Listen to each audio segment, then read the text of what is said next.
Good afternoon, DEC Young Leaders. Happy day after inauguration. I'm Steve Gregorian, President and CEO of the Detroit Economic Club, and I want to start with a couple of brief announcements. We want to take a quick moment to thank the terrific DEC sponsors for their continued support of our mission, and you're seeing those companies on your screen. I also want to remind you to get your tickets to our next two upcoming events. We've launched a new peer group, and it's for business developers, and that'll take place January 26th. We've already got a great deal of people interested in that. And the very next day, January 27th, we have a regular meeting with the CEO of TIAA-CREF, Roger Ferguson. He spoke to the DEC in 2015 and was very impressive. So I would encourage you to give that one a look. Today, we'll spend 45 minutes together where, like all Young Leader meetings, we're going to learn from some successful executives and grow our DEC member networks. We do want to see your smiling faces today, so video on and mics muted, please. If you would like to ask a question, and we encourage that, please use the chat box to let us know, and I'll call on you live in our final portion of today's meeting. So let's get started. We've got a trio of DEC board members as our guests today, and I'm very appreciative of their time. Let me introduce them in alphabetical order. Peter Bhatia is editor and vice president of the Detroit Free Press and Freep.com. He joined the Free Press in 2017, and he also serves as the Michigan regional editor for the USA Today network. Tim Gruber is president and CRO of MLive Media Group, which represents MLive.com and some very recognizable newspapers throughout the entire state of Michigan. And Gary Miles is editor and publisher of the Detroit News, a role he has held since 2019. Gentlemen, thanks for all you do for the DEC. Thanks for your support, and welcome into today's Zoom. Thank you. Thank you. Thanks for having us. Let's get started.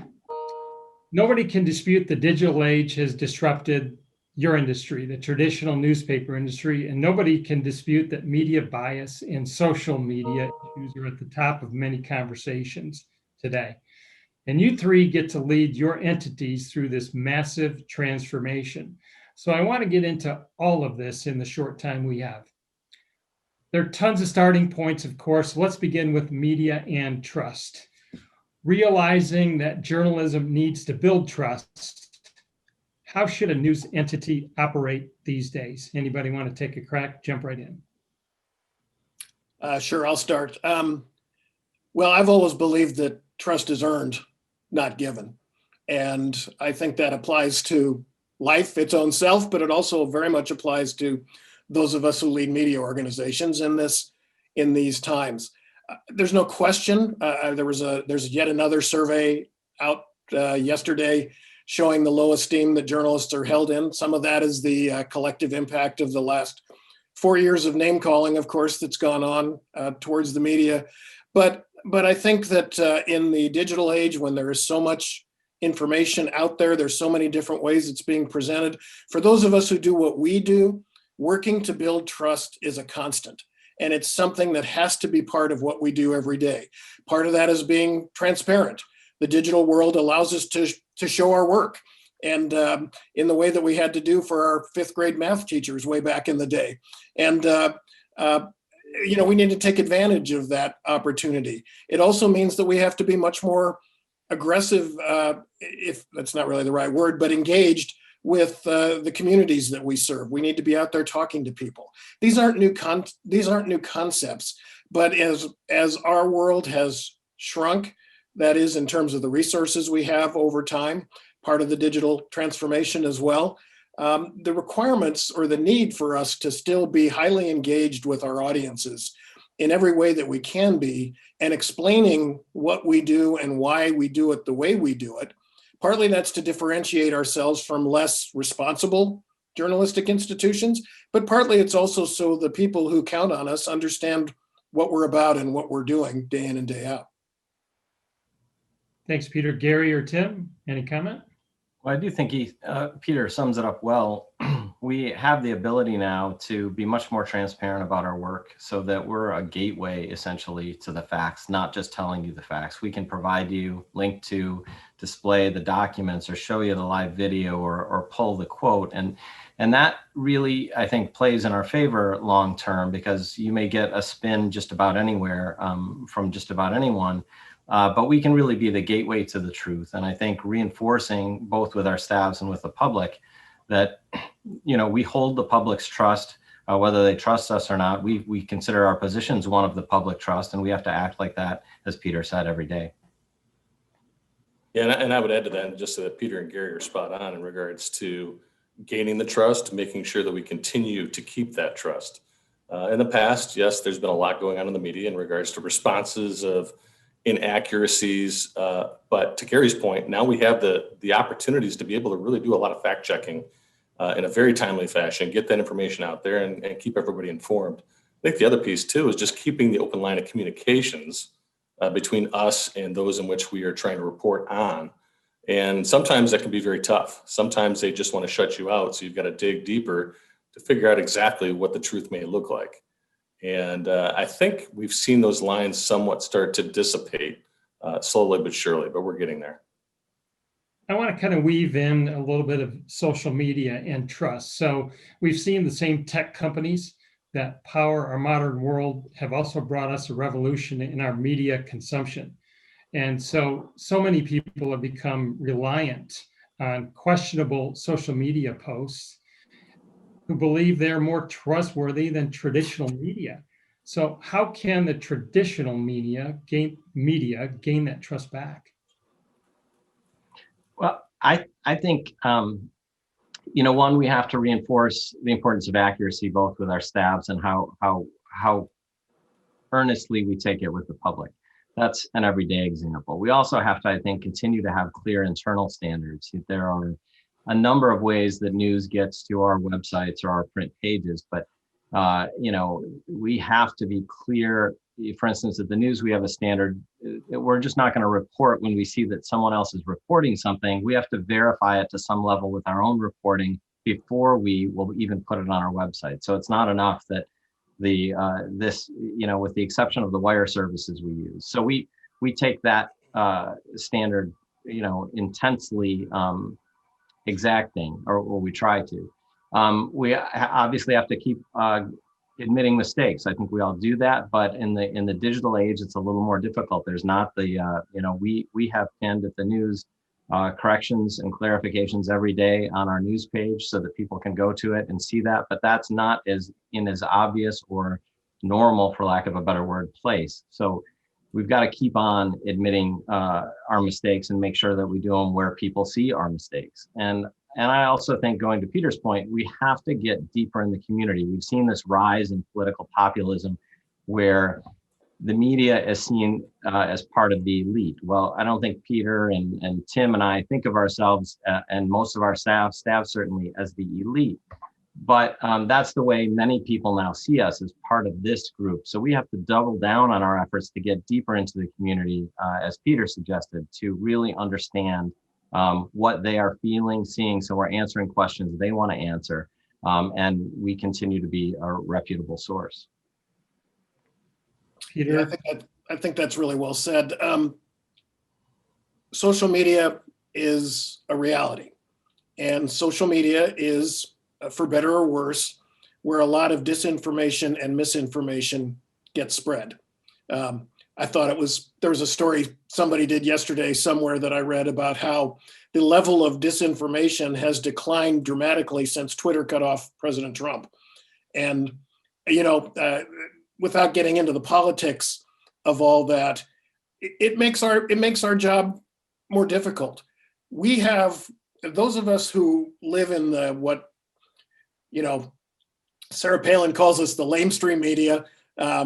We prefer the mainstream media, whatever we are, legacy media, whatever you want to call us. We have a set of standards by which we do business. To Gary's point, we all went through this at midnight, night before last, as the word came out that Kwame Kilpatrick was being pardoned by Trump. And we started hearing about it around 10:30, 11. and really weren't able to formally confirm it till about 1 a.m, something like that. I'm slightly off on my timing, but that's the kind of stuff we deal with all the time. And my mantra to my colleagues all the time is, I'd much rather get it right than get it first. Social media has flipped that dynamic a lot in the last few years. And really in the digital era, there's no such thing as a scoop anymore anyway, because if you've got it, if you break a story, somebody's going to match it in 5 minutes anyway, or else they're going to aggregate it and steal your page views or whatever quickly in any case. So accuracy is that much more important than it's always been job one, but it's even more important now because of this crush of stuff coming at us from social media. And we have to stay true to who we are. We can't fall victim to it. There've been so many stories over the last several years where things were reported incorrectly, first on Twitter or on Facebook. One notable one, it's like 10 years ago now, but it was on Twitter that Gabby Giffords was dead after she was shot in Tucson. She wasn't dead, obviously, because she's still with us, but that swept the country on Twitter, and that happens. That kind of stuff still happens. So it's really, really important that we do everything we can to distinguish ourselves, keep ourselves separate as much as we can from the mayhem that goes on social media some of the time. Yeah, and I'll add to that really quick. Peter's definitely correct in regards to saying that I would rather have accuracy than first to market. If you take a look at the situation where I believe it was TMZ reported that there was an actress and model that had passed away 3 weeks ago, to find out that she had not passed away, but they wanted to get it out there first. They wanted everyone to see it, and it was inaccurate. They just lost credibility. And so people now, anytime they put anything out there, they're second guessing whether that's accurate, inaccurate. They don't care. And for us, we've got to be as accurate as possible. And if that means that we've got to, move deadlines a little bit to get that information out there and know that we're comfortable putting it out there, then that's what we're going to do. I want to shift a bit and talk about bias. Recently reported 8 in 10 people feel the media is biased, and that the media doesn't hold public officials accountable in the same consistent manner. For me, I used to know where the opinion page was in section A. Today, particularly with your guys' online components, the news and opinion gets jumbled up. In your opinion, are those lines now permanently blurred? Yes or no? And why do you feel that way? I'll start out. I actually had a call yesterday with the Michigan Press Association and some of our, what they call freshman state representatives that were just taking office. And I got an earful in regards to, they felt that they were not being heard. And we talked about having open lines of communication and the partnership. And they just want us to hear what they want. They want to tell us what they want the public to hear. In turn, we want to be able to be fair and provide all the information. And sometimes not all that information is being provided. And so is the lines being blurred? I don't think so. I shouldn't say that. I would say that in the past, yes, but I think those times are changing again. And I'm thinking that we're starting to see more open lines of communication and accuracy, and them being a little bit more forthright in regards to what it is they're about. And our jobs are to provide the details and the in-depth background on those individuals, good, bad, or indifferent. And I can tell you that most of the time, they're really not pleased with a lot of the information that's put out there, but it's accurate. And that's what the people want to see. That's what the people want to know. Go ahead, Peter, Gary, any thoughts? I do think has been a problem, in that when everything goes online and it's put in different formats, for instance, a Facebook post is handled one way, headline, and Twitter might be another. And so some of these social media channels, it is too easy, in my opinion, sometimes, and with some outlets, to confuse what is opinion and what is straightforward factual reporting. And I think that's something that the whole industry needs to work on. We have tried to double that down by making sure that we've got if it's an opinion, it's got the name : of the opinion writer, or it says opinion : or it says editorial : right in the headline. So that way, if anybody shares it on any channel, they're getting the message that this is opinion.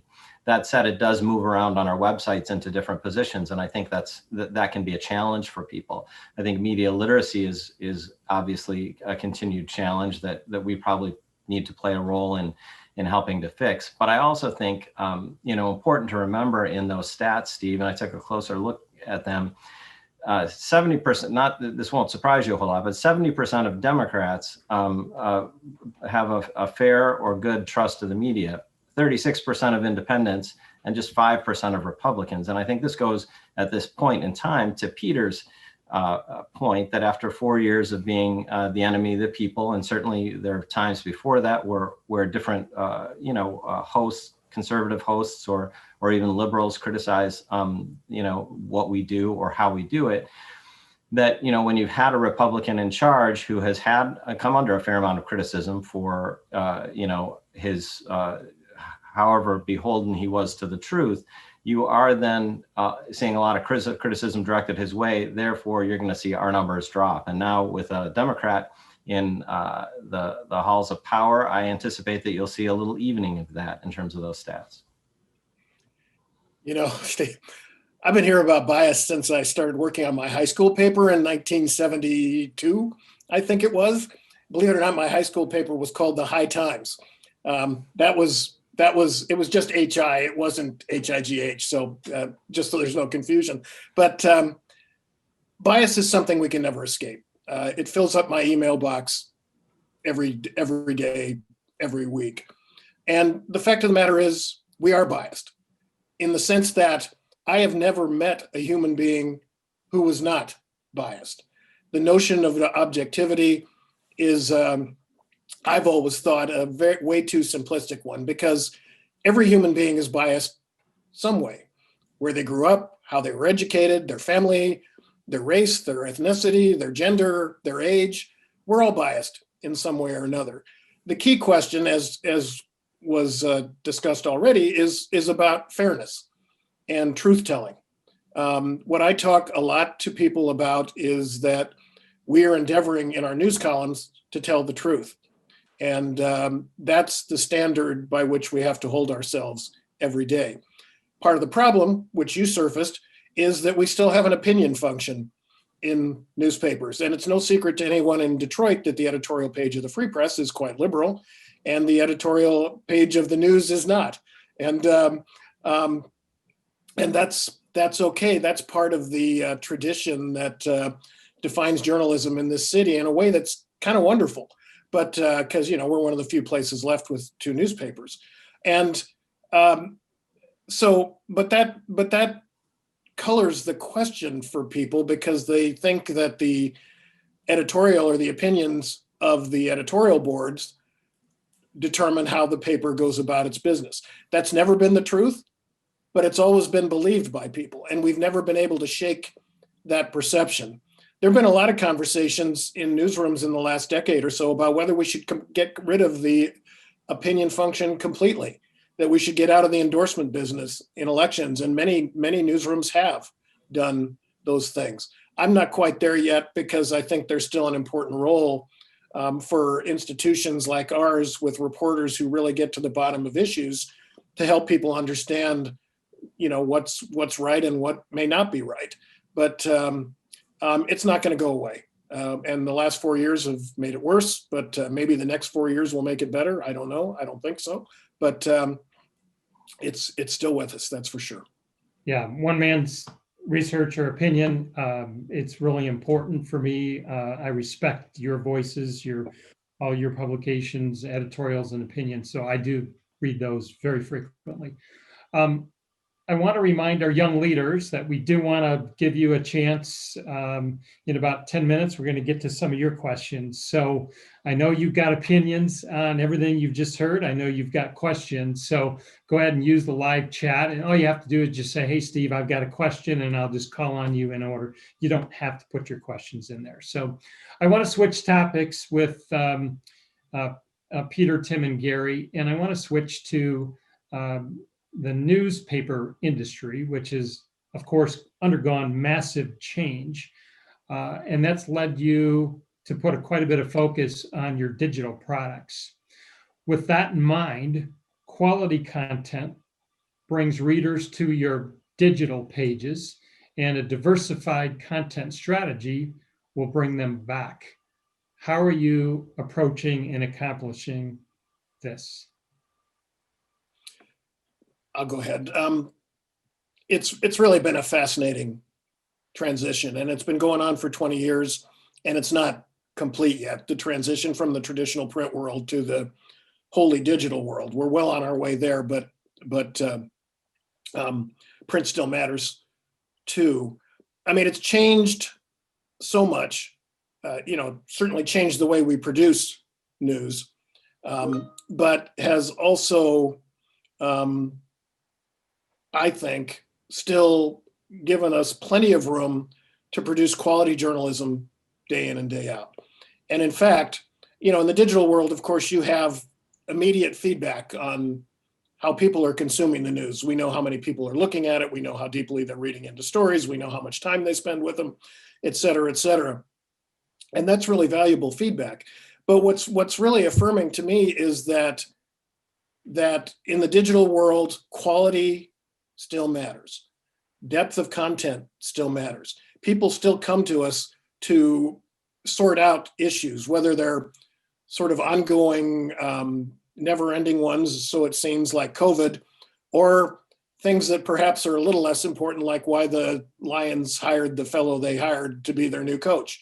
And but in the digital world, there's a little bit of a conflict with what we were talking about earlier, because speed matters in terms of getting eyeballs onto stories. So the news gets chunked up more. Something happens, you post a few paragraphs, and then you come back and you iterate and keep filling out the depth of the story, and then you do print at the end of the day.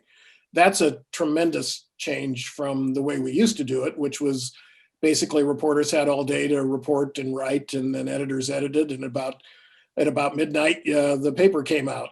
I've been around long enough that I go back to pre-computerized journalism, but I don't really miss that much.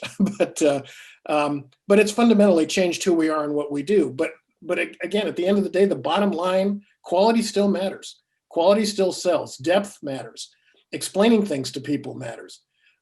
Helping them understand their community still matters. And that's really, that's partly why I'm still doing this after all these years, because that's so important to the health of our society. Steve, I would say that there's still a lot of people that want to read that paper on a Sunday morning with their cup of coffee. But you've got the younger generation now that is, most of ours, at least from an MLive standpoint, a lot of people are getting their news through MLive, through Facebook. And so we're seeing a lot of individuals that are going there and looking at the articles and the details that are being provided. And sooner or later, it's going to shift there. We're seeing double-digit decreases in print on a yearly basis. And we're going to have to learn to adapt really quick. And I think, to Peter's point, it's been ongoing for 20 plus years, but there's still, it's becoming quicker and more noticeable that we need to move as quickly as possible and to provide the content that allows them to go online and take a look at that. In our situation, we have a lot of articles that are actually posted on MLive.com that we may not have in print due to the fact of deadlines and print deadlines, as well as just journalistic deadlines. And so people will have a better experience going to the MLive.com website sometimes just to get some of the most up-to-minute information in regards to whether it's elections, whether it's sports, whatever it may be. So we're learning slowly but surely. I think we're adapting to get to what the future holds. I think you'd be surprised. There's a high degree of loyalty, when we can see, as Peter said, hour by hour, minute by minute, the amount of traffic on our websites, of course, and on individual ways. And it's really remarkable in Detroit, how similar that curve is day after day. Yes, you have a big story and things spike out of control, but day after day, the routine, it follows very natural. We have very loyal audiences, I think, probably all three of us, and different audiences. Yet at the same time, amid all this talk about media and and distrust, our readership, and I'm sure the Free Press and MLive has been growing tremendously, especially during the pandemic, to our sites, to the stories we do, to the enterprise we do. And they continue to, this is maybe the biggest sign of loyalty that we see, is that, I think for December, our average visitor spent 7.6 minutes on the site when they were on the site. Well, that defies, and probably with similar numbers at the Free Press, I don't know about MLive's, they're probably in the same ballpark, but from what we've seen in other markets, this market really values and dives into these outlets and stays with them a long time. I was seeing averages in the 3.5 minutes at a lot of other major metro markets. And I would say those are major metro markets that only have one newspaper in many cases. I was reaching down for this. I kept it from, can't remember the date, can't see the date on here, December 27th. Peter, look familiar? You wrote about how your readership has reached new people. Yes, I do remember. Yes, well done. I'm going to make a statement and ask you to agree or disagree, and why. Page views don't matter, but building a habit does. Agree or disagree, and if you do agree, how do you build a habit with your readers? Well, I would agree. I think we talked about some of the aspects that make you a habit, being accurate, being dependable, and those kinds of things. I mean, page views, I think we have, at least internally, we have focused a little bit more on users than page views, who's coming and who's coming back. And that goes to your point, I think, Steve. We may bypass a story that's sort of a one-hit wonder that will bring a lot of people to our site for a few seconds for more depth, for a story that has more depth and may matter more to the people who spend a little time with it. That said, and I'm sure Tim could speak to this, given he's more on the business side, but page views do matter in the sense that, there are programmatic ads and advertising that does relate to page views.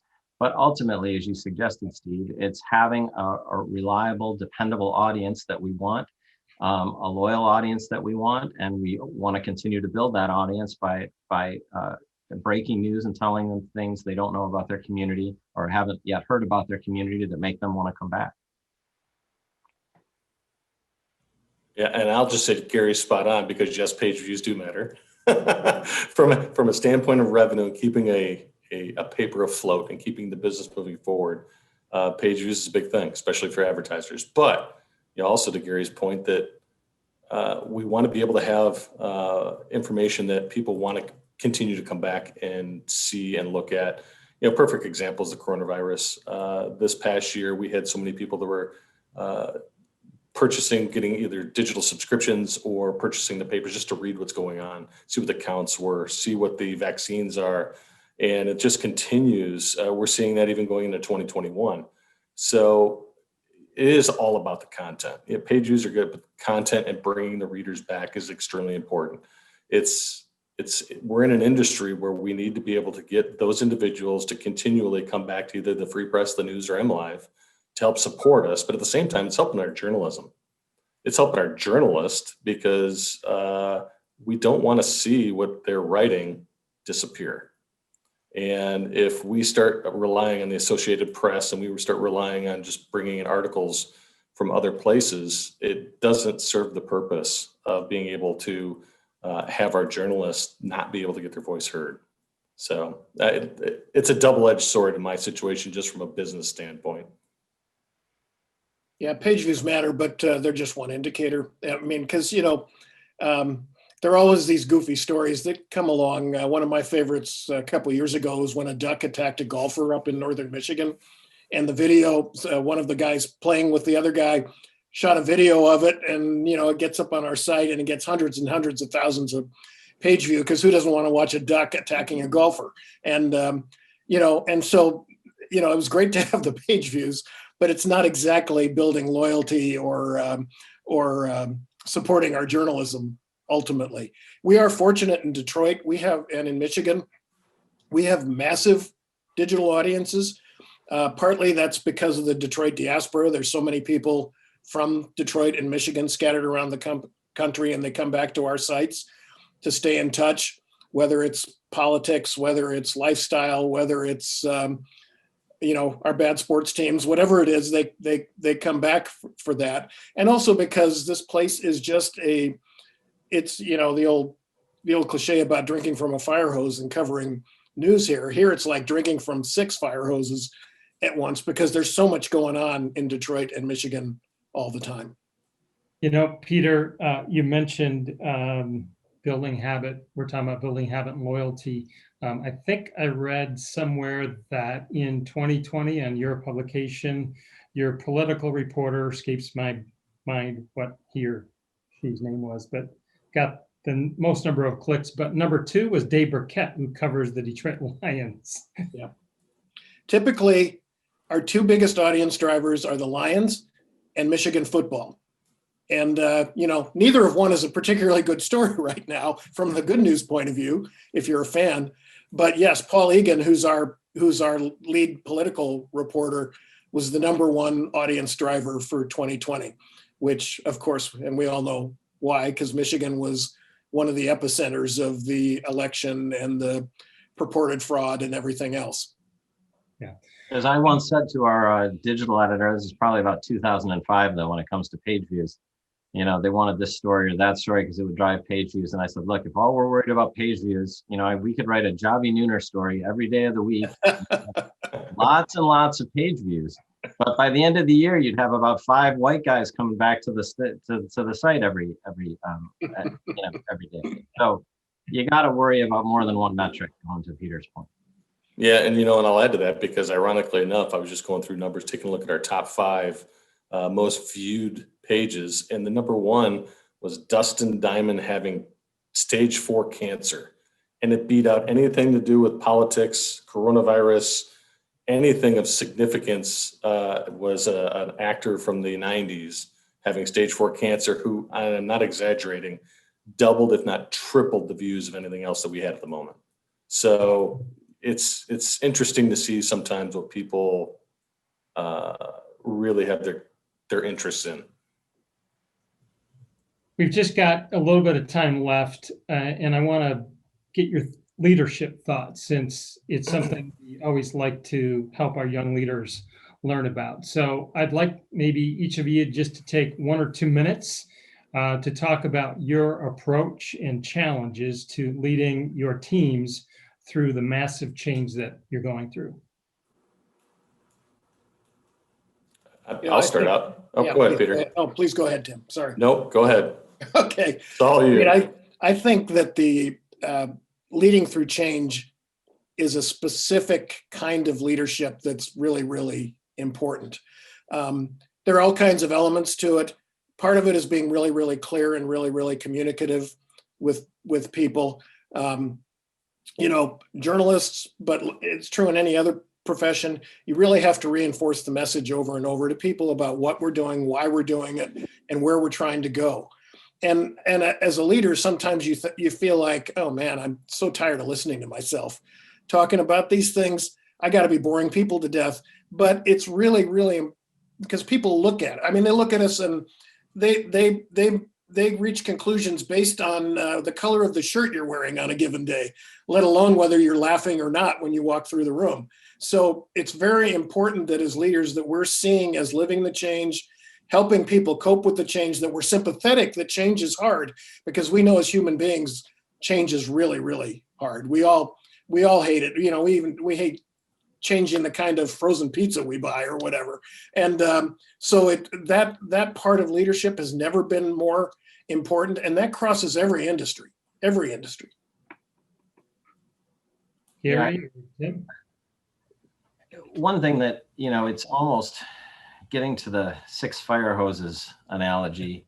This year, in the last 9 months, we both had, in addition to the pandemic, which sent, everybody to working remotely so that they don't have the camaraderie as easily with their peers or with their, their colleagues and their bosses and supervisors.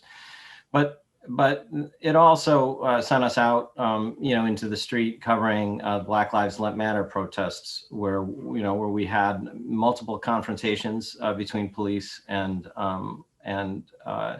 citizens, and our folks were sometimes caught, in the fray. Very stressful situation because you've got to be impartial in that role. You're not there for the police nor for the protesters. You're trying to cover it. Just last week, we had our Washington bureau chief in the House gallery when the insurrection took place, and she was among those on the floor upstairs while people were pounding on the doors to come in, and the House members had already been evacuated. And then all the stresses of the pandemic, all the stresses of our industry, all the stresses of being called, the enemy of the people every day when you're just out there trying to do your job. I think it's so important to acknowledge the stress and to recognize and make sure that people understand that you recognize that it exists and how difficult it is to do those jobs every day. We like to think of ourselves as well, all organizations as sort of, we want to be a well-oiled machine. Well, this is a year we've had to kind of, accept the bumps around the edges of what we do and do the best that we can, and recognize that everyone's doing the best that they can. And that's been, I think, critical, in addition to what Peter said about communication and also trying to find some ways to connect for fun. We had a staff trivia night. We probably had more staff meetings in the last 9 months than we had in the entire 5 years prior, just to communicate more. So those are a couple other things that I would throw in there. Tim, before we get to you, I'm going to ask Stephanie Simon to unmute herself, because she's going to get the first question from the audience as soon as Tim talks about his approach and challenges. Tim? Oh, perfect. Thanks, Steve. Well, I was lucky enough to work with both Peter and Gary even up to a year ago. And I made a transition from the president of the News and the Free Press over to MLive 2 weeks in, going through lockdown. And so it was kind of an interesting start, to say the least. But to both what Gary and Peter had stated, you have to learn to adapt. And so we started pulling the calls together on a daily basis. Then they were every other day. We had after-hour cocktails with Zoom calls. We had a chance. So for me, it was actually a blessing in disguise. It gave me the opportunity to meet every single individual on my team throughout the entire state. I have, throughout the year, had the chance to see newborns, fur babies, unfortunately, some people that had lost family members, but it turned into a very good situation for all of us to get to know each other. I've learned about spouses and the children, and it's just been a really good experience. But you have to learn to adapt, and you have to be able to be that person that is open-minded and being able to listen to Gary's point, concerns. The work-life balance right now is a very tough situation. A lot of people are being stuck in their homes. In certain situations, you might be a single individual that's stuck in an apartment and you're talking to your cat. And a lot of people want to get back into the office. And of course, at the moment, we're just not in a position to be able to do that. But what does the new norm look like? Well, it's to be determined. But at this point, I don't see people going back to work 5 days a week in an office space. And so we're going to have to learn to adapt to a new norm. And I think that's, if I had to give any advice, it would be open-minded, be prepared, and learn to adapt. It'll make a big difference going forward. Thank you, Tim. Great thoughts from all three of you. And I want to give our young leaders a chance in our remaining minute here. So if Stephanie, if your microphone is on, Yep. why don't you go ahead and take Yeah, question. of course. Thanks to you all for taking time out of your busy day. Really appreciate it. So I'm a former journalist, so really appreciate everything you all have said and agree with it. I have a real concern about the long-term viability of strong local newsrooms. It seems like, every week there's a different hedge fund that comes in to buy up a local newsroom, which ends up in the gutting of a local newsroom, or you have these partisan organizations that have deep pockets like Sinclair Broadcasting that come in to save a local news organization. I subscribe to my local papers, as that's seemingly the only thing that I can do as someone outside to support my local news gatherers. So, what can the rest of us on this call who support our local news teams, what can we do, and what are you guys doing to think about the future of keeping this business afloat? Boy, that's the big question, Stephanie. First off, you're not a former journalist. Once you're a journalist, you're a journalist. It's like being in the Marines. You know, once you leave the service, you're still one of us. You don't get to stop being a journalist. It's in your DNA. You know, I think it's really hard, obviously, for all the things you've described. I think it's important for those of us who are in the position to lead to do everything that we can to make sure that journalism is strong and fair and complete, and that, to borrow a phrase from somebody else, that we stop the truth decay that's been going on in our country. For the public, support journalism, read it, subscribe. You know, we all have digital subscription models now that are pretty inexpensive. I subscribe personally to like half a dozen newspapers around the country, partly because they're in places I used to live and I'm interested, but partly because I want to support them. And it's not a lot of money, but it all adds up over time. So be a smart media consumer and support the places that you know are delivering really relevant, fair, capable journalism. We're all worried, I think, you know, going to Peter's point, that's one of the stresses on our business right now. And I'm particularly worried as someone who grew up in, you know, outstate in Midland, and I've also worked at other smaller towns, both here and in New Jersey, about the state of the industry outstate in smaller venues where the newspaper was maybe a radio station, were the primary news drivers. And now their staffs are much, much smaller than they ever were, and maybe even on the brink. And I think it's so important, yes, subscribe to the news, subscribe to the Free Press and MLive, but in these smaller communities, we can't let journalism die there, because a daily news is one of the most important ways to stay connected to our democracy, to understand what's going on.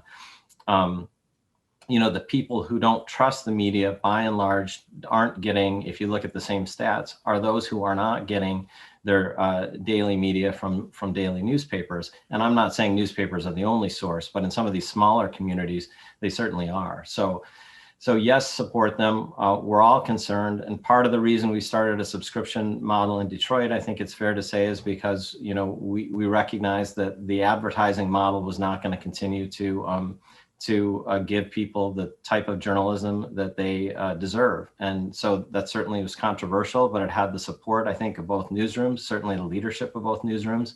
And those are tough calls to say, let's go out and raise our prices or put a price tag on. But we felt it was important, you know, in our newsroom to have people, you know, support in a monetary way what we do every day as more of the business moves online.